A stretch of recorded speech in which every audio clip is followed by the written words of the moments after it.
Good evening. তো চলো আজকে এখন সন্ধেবেলা। তো সকালবেলা তো আমি তোমাদের সাথে একটা ব্লগ শেয়ার করেছিলাম আর বলেছিলাম যে আমার শরীরটা একদম ভালো না, মাথা ব্যথা করছিল, গা ম্যাজ ম্যাজ, শরীরটা একদম ভালো না, মনটাও ভালো নেই। দাদা ভাই চলে যাবে সেই জন্যে, তাই জন্য আজকে আমি সারাদিন কোনো ভিডিও করতে পারিনি, ভিডিও করিনি, মনও ভালো লাগছিল না, কাজ করিনি কিছু বিশেষ কিছু। যাই হোক, তাই জন্য ভাবলাম যে তোমাদের সাথে একটু গল্প করা যাক, কারণ তোমরা অনেক দিন থেকেই আমাকে বলছো কিছু ওই আমার এক্সপিরিয়েন্স যেগুলো হরর ভূতের এক্সপিরিয়েন্স, ভূতের গল্পগুলো তোমাদের সাথে শেয়ার করতে। আগে আমি 2-3টে গল্প তোমাদের সাথে শেয়ার করেছিলাম, তোমাদের খুব ভালো লেগেছিল। আমি অ্যাকচুয়ালি দেখো, এই ভূতে যে মারাত্মক বিশ্বাস করি তা না, কিন্তু তাই বলে যে একদম ভয় পাই না বা একদমই বিশ্বাস করি না সেটাও নয়। আর যেহেতু ওই রকম একটু একটু আমার মনে মানে ওই ব্যাপারে কিউরিসিটি বলো বা চিন্তা ভাবনা বলো আছে, সেই জন্য হয়তো আমি জিনিসগুলো ফিল করতে পারি। তা তোমাদেরকে আজকে এরকম একটা গল্প বলবো, আমারই এক্সপিরিয়েন্স। জানি না সেটা ভূতের কি রহস্য কি কিছু, তোমরা সেটা শুনলে বুঝতে পারবে। তাই জন্য আমি লাইটটা একটু কমিয়ে রেখেছি যাতে একটুখানি ফিলিংসটা ভালো আসে। তো ওই জন্য ছোট লাইট জ্বেলেছি সন্ধ্যেবেলা। তাই সুবীর এখনো অফিস থেকে ফেরেনি, আর দাদা ভাইও বললাম না সকালবেলা বেরিয়ে গেছে, এখনো ফেরেনি। তো এখন আমার হাতে টাইম আছে, আমি তোমাদের সাথে শেয়ার করছি। অনেকদিন আগে, তখন আমি কলেজে পড়ি, আমি না বাসন্তী দেবী কলেজে পড়তাম, তোমাদেরকে আগেও বলেছি বাসন্তী দেবী কলেজটা হচ্ছে গড়িয়াহাটে। তো সেখানে আমি পড়তাম। তা সেখান থেকে আমাদেরকে ম্যাসেঞ্জরে একবার আমাদের মানে ডিপার্টমেন্টটাকে, আমি হিস্ট্রি নিয়ে পড়াশোনা করতাম, তো হিস্ট্রি ডিপার্টমেন্টটাকে ম্যাসেঞ্জরে এক্সকারশনে নিয়ে যাওয়া হয়েছিল। এবং সেখানে বুকিং করেছিল, মানে কলেজ থেকেই বুকিং করেছিল ইউথ হোস্টেলে, সরকারি ইউথ হোস্টেল। হয়তো তোমরা অনেকে গেছো বা নাম শুনেছো। ইউথ হোস্টেলে এরকম ডরমিটারি থাকে, অনেক রুম আছে, আর খুব একটা মেনটেন নয়, বুঝেছো তো।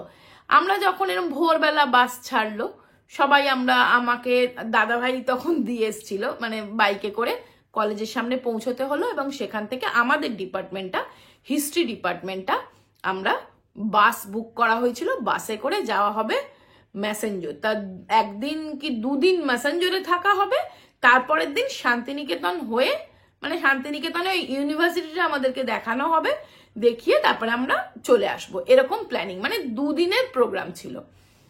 আমার মনে আছে তখন মানে কি এক্সাইটমেন্ট। আমি স্কুল থেকে গেছিলাম, আমি তো হলদিয়ায় পড়াশোনা করতাম, হলদিয়ায় আমি সেন্ট জেভিয়ার্সে পড়তাম। তখন আমাদের স্কুল থেকে এক্সকারশনে একবার নিয়ে গেছিল ক্লাস 9-এ, সেটা নিয়ে গেছিল ব্যান্ডেল চার্চ, কিন্তু সেটা নাইট স্টে নয়, মানে সকালে গিয়ে ভোরবেলা গিয়ে বিকেলবেলা মানে ফিরে আসা এরকম। কিন্তু এই জীবনে প্রথম আমি বন্ধুদের সাথে কলেজ থেকে এক্সকারশন যাব আমাদের ডিপার্টমেন্টের হয়ে, মানে হিস্ট্রি টপিক নিয়ে, এবং সেটা পরীক্ষায় থাকবে, এবং সেটা হচ্ছে নাইট স্টে।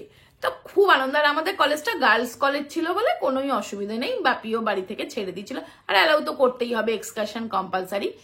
তো গার্লস কলেজ, তো সব মেয়ে গেছি, আমি আর আমার একটা খুব বন্ধু যে ছিল শর্মিষ্ঠা, তো ও আর আমি খুব বন্ধু ছিলাম কলেজে।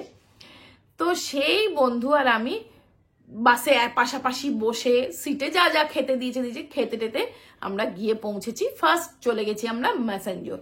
তো ম্যাসেঞ্জর পৌঁছতেই মোটামুটি দুপুর হয়ে গেছে। গিয়ে আমাদের লাঞ্চ হবে। তা লাঞ্চে আমার মনে আছে ডিমের ঝোল আর ভাত। গিয়ে দেখি ইউথ হোস্টেলটা সে পাহাড়ের ওপরে, সেই পুরোটা কিন্তু বাস ওঠেনি, আমাদেরকে অর্ধেক রাস্তায় নামিয়ে দিয়ে সেখান থেকে আমাদের হেঁটে পাহাড়ের ওপর উঠে সেখানে ইউথ হোস্টেল।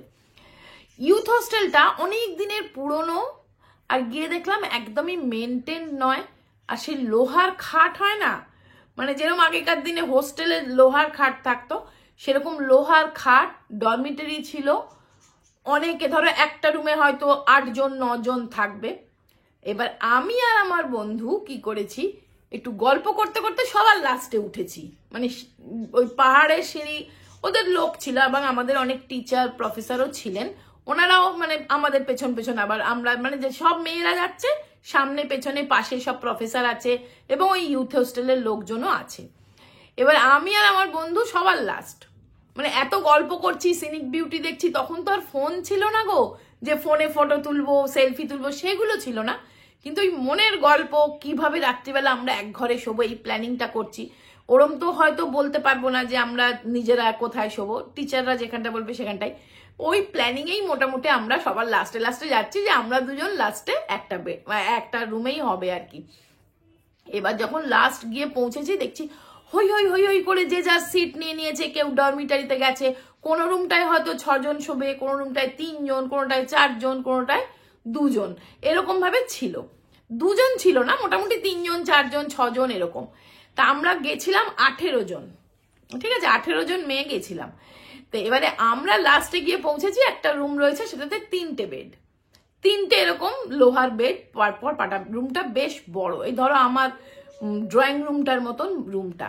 আর সেরকম স্যাঁতস্যাঁতে, ওপরে আবার বাঙ্ক করা, মানে 3টে বেড রয়েছে, আবার ওপরে না যে বাঙ্ক, কাঠের বাঙ্ক, উঠে গিয়ে শোয়া। আর বিছানাপত্র একটু নোংরা নোংরা, সেসব দেখে তো আমরা, তখন তো ছোটবেলা বন্ধুদের সাথে গেছি, ও সব দেখে আর কোনোই মন নেই, ঠিক আছে যেরম আছে আছে।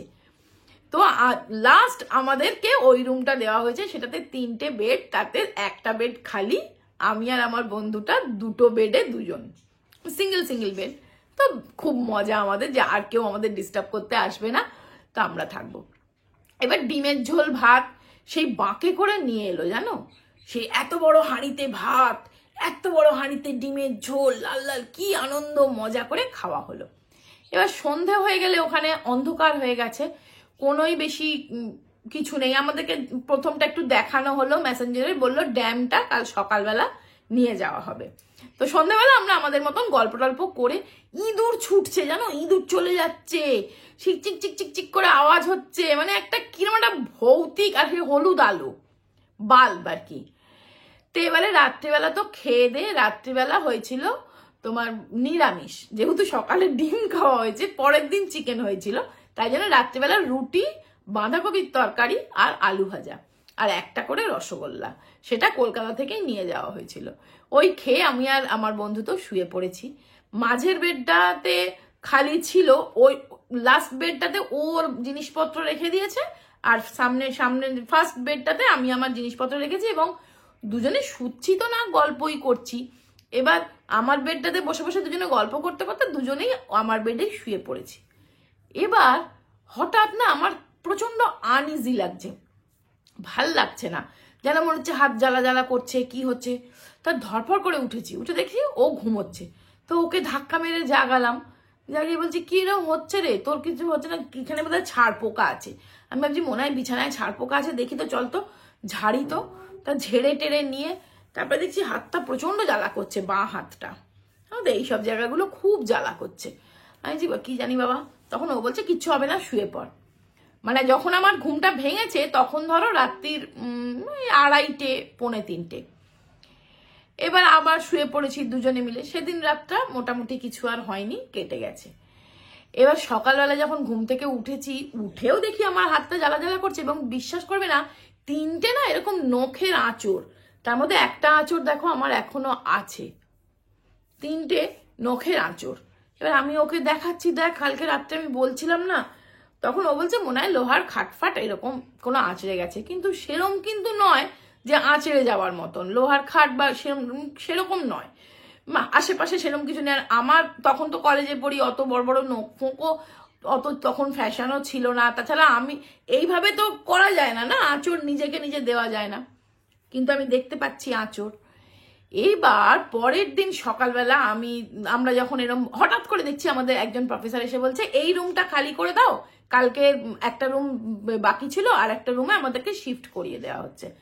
তখন আমি জিজ্ঞাসা কর, আমরা আর কি ভাবছি কেন শিফট করাচ্ছে এরকম, ওই রুমটাই শুধু চেঞ্জ করলো, আমাদের রুমটা। এবার যে ভদ্রমহিলা ওখানে কাজ টাজ করতেন, আমি আর আমার বন্ধুত্ব মাথায় ঘুরছে, কি জানতে হবে। জিজ্ঞাসা করেছি ওনাকে যে আমাদেরকে ওই রুমটা খালি করে দিল কেন গো, ওই রুমটা তো বেশ বড় ছিল, ভালো ছিল, আর এটাতে না 2টোই বেড। বলছে না, ওই রুমটায় তো আসলে একটুখানি প্রবলেম আছে, অসুবিধে আছে, সমস্যা আছে। আমি কি সমস্যা?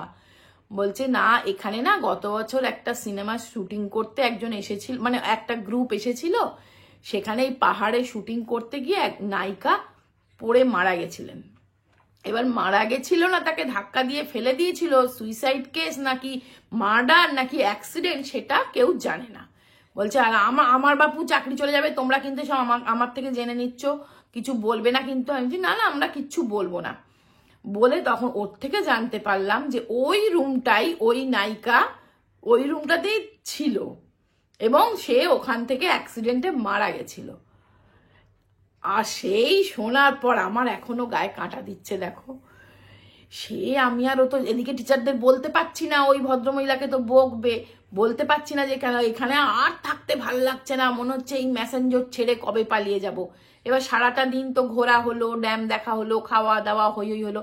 রাত্রিবেলা শুয়ে আমি আর শর্মিষ্ঠা এত ভয় পেয়েছি, কিন্তু এই রুমে কিছু নেই, ওইরকম আঁচড় ফাঁচড় কিছু না, কিন্তু শুতে পারছি না, বুক ধরপর ধরপর করছে। আমরা সেই যেটা 6 রুমের যে রুমটা ছিল 6 বেডের, চুপি চুপি দুজনে মিলে সেই 6 বেডের রুমে গিয়ে আমাদের আরো বন্ধুরা যেখানে ছিল আমরা বলছি আমাদের খুব ভয় করছে। তারপরের দিন সকালবেলা ওখান থেকে আবার বাসে করে আমরা চলে গেলাম বোলপুর। তার মানে এই এক্সপিরিয়েন্সটা আমার এত সাংঘাতিক হয়েছিল, আমি বাড়িতে এসেও বলেছিলাম, তা অনেকে হেসেছে অনেকে বিশ্বাস করেছে। এবার দেখো আমার মনে যেহেতু আমি ওই কথাটা পরের দিন শুনে নিয়েছিলাম, তাই জন্য আমার একটু মনে মনে হয়তো বিশ্বাস হয়েছিল যে হয়তো মানে জানি না আমি ওনার মানে ওই যিনি মারা গেছিলেন তার আত্মা না কি কিছু। তা এটা কিন্তু আমার একটা খুব মারাত্মক এক্সপিরিয়েন্স হয়েছিল, তোমাদের সাথে শেয়ার করলাম।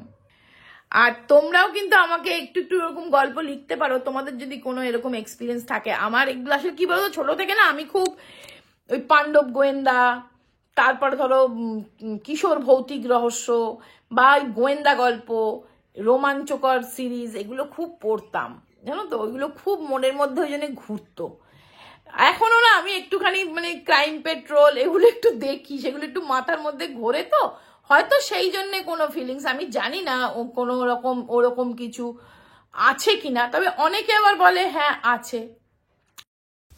তো চলো আমি একটু ডিম সিদ্ধ করব, মানে রাত্রিবেলা বলছে ভাতে ভাত খাবে, সেদ্ধ ভাত মতন আর কিছু বেশি খাবে না, তাই জন্য একটু ডিম সিদ্ধটা আমি 11 এগ বয়লারটাতে বসিয়ে দিলাম। খুব তাড়াতাড়ি সুন্দর ডিম সিদ্ধ হয়, দেখো একদম যেরকম চাইবে প্রপার ঠিক তেমনই ডিম সিদ্ধ হয়ে যাবে। আর মানির জন্য শুধু একটু ভাত আর বাটার দিয়ে দিলাম, মানি ওটাই খাবে। দাদা ভাই আর সুবীর এসে গেছে, ওরা কি খাবে জিজ্ঞাসা করে, রুটি খাবে মনে হয়, চিকেন আর রুটি আমি করেছি। আর জিম্মা বললে একটু পাস্তা খাবে, এখন 9:30 মতন বাজে, ওর একটু একটু খিদে পাচ্ছে, তো পাস্তা বানাচ্ছি। এটা আমি দিশানোর হোল হুইট পাস্তাটা বানাচ্ছি, ডুরুম হুইট থেকে তৈরি, কোনো রকম প্রিজারভেটিভ বা এক্সট্রা অ্যাডেড কালার থাকে না, আর আটার তৈরি পাস্তা, টেস্টি প্লাস হেলদি। আর তোমরা অনেকেই আমাকে জিজ্ঞেস করেছো যে পাস্তা বেশি খাওয়া ভালো না এরকম কিছু, তা কিন্তু নয়, জানো তো, পাস্তা খুব একটা ক্ষতিকর কিছু না। বাচ্চারা তো সবসময় রুটি পরোটা খেতে, হেলদি ওয়েতে বাড়িতে পাস্তা বানিয়ে দিলে আমার মনে হয় কোনো ক্ষতি